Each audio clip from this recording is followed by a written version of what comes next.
Charles III a une forme de cancer qui a été pris immédiatement en charge par les médecins. Mais cette nouvelle fracassante soulève quelques questions. Par exemple, si le roi était amené à mourir, que se passera-t-il pour sa veuve, la reine Camilla?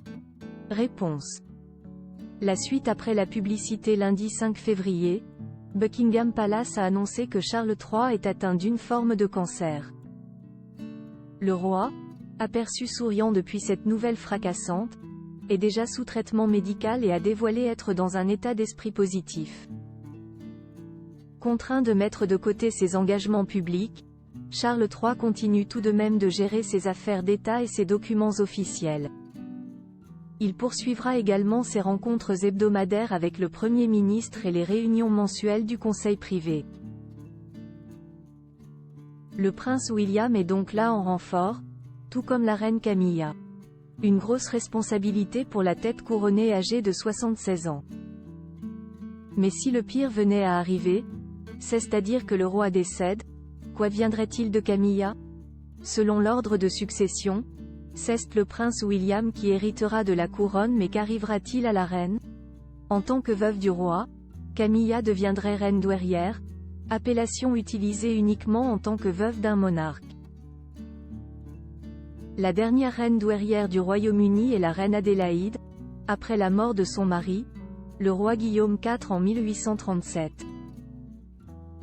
La reine Élisabeth, mère d'Élisabeth II, aurait dû être la dernière reine douairière, mais elle a préféré devenir reine-mère.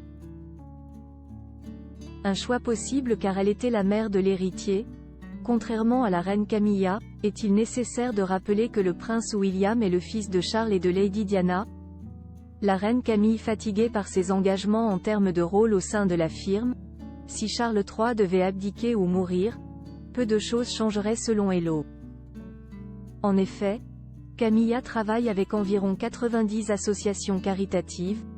Elle pourra réduire ses engagements ou les transmettre à d'autres personnes si elle le désire.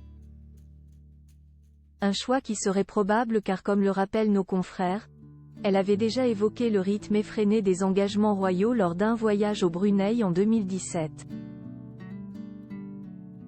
C'est de plus en plus fatigant à mesure que l'on vieillit.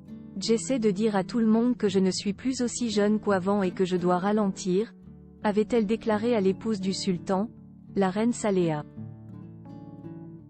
L'avenir de celle qui est passée de reine consort à reine lors du couronnement du roi Charles III en mai 2023 voit donc son destin dépendre de l'état de santé de son cher époux. La suite après la publicité.